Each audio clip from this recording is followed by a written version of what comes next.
செருப்பு வீசினதை இங்க இருந்து பார்த்தோம். செருப்பு வீசினாங்க. ஆமா, விஜய் மேல செருப்பு வீசினாங்க. ஒரு 4-5 டைம் இங்கிட்ட இருந்து 3 தடவை வீசினாங்க, அங்கிட்ட இருந்து ஒரு டைம் வீசினாங்க. நாங்க இங்கே தான் நின்றுட்டு இருந்தோம். எங்க கூட நின்ன அக்காலாம் என்ன ஆனாங்கன்னே தெரியல. இங்க 2 பொண்ணுங்களை வச்சுட்டு ஒரு அம்மா நின்றுட்டே இருந்தாங்க. அந்த அம்மாவுக்கு என்ன ஆச்சுன்னு தெரியல, அவங்களே இருக்காங்களா இல்ல என்ன ஆச்சுன்னு தெரியல. அவர் தாமதமா வந்தாங்கன்னு சொல்றாங்க. ஆனா வேலூர்ல இருந்து அவர் கூட பஸ் முன்னாடி நீங்க ஒரு பஸ் பார்க்கும்போது தெரிஞ்சிருக்கும், சைட்ல விழுந்துட்டானுங்க அந்த பசங்க.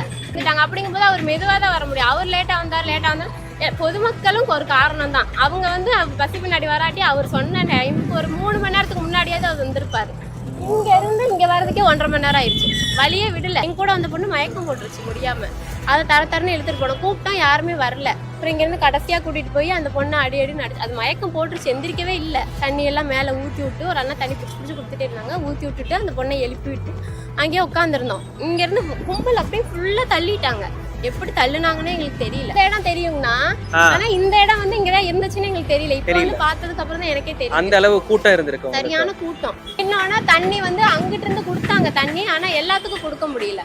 எல்லாரும் தண்ணி தாகமா இருக்கும், வாங்கி அவங்களே ஒருத்தவங்க குடிச்சிட்டாங்க. எல்லாத்துக்கும் தண்ணி கிடைக்கல. ஒரு அம்மா கண்ணெல்லாம் மேல போயிடுச்சு, அப்படியே தூக்கிட்டு போனாங்க. ஆனா ஆம்புலன்ஸ்ல எல்லாம் ஏத்துல அங்கதான் படுக்க வச்சிருந்தாங்க. நாங்களே 9:30 தாங்க போனோம். கரெக்டா நாங்க போவேல இங்கே 3 பெண்கள் வந்து இறந்துட்டாங்கன்னு சொன்னாங்க, 3 குழந்தைகள் இறந்துட்டாங்கன்னு சொன்னாங்க.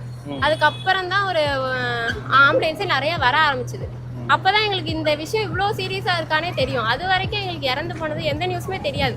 வீட்டுக்கு போனா 5 பேர் 10 பேர் 15 பேர் டக்குன்னு இறந்தாதான் சொல்றாங்க. அது வந்து எங்களுக்கு ரொம்ப ஷாக்கிங்கா இருந்துச்சு. ஒருவேளை நம்ம இந்த இடத்துல இருந்து தப்பிச்சு வந்ததே பெருசோ அப்படின்னு தோணுச்சு எங்களுக்குலாம். ஆனா அவ்வளவு பேர் இதுலதான் இறந்தாங்களானோ எங்களுக்கு டவுட்டா தான் இருக்குங்கண்ணா. போலீஸ் நீங்க எங்கேயுமே பாக்கலையா? அவ்வளவுதான். அந்த 10 போலீஸ் இந்த வழியா கயிறு எடுத்துட்டு போனாங்க.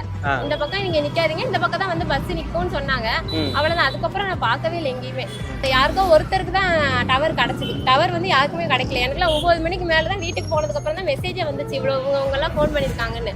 இங்க டவர் எடுக்கலைங்களா? டவர் எடுக்கலைங்களா, போனே போகல.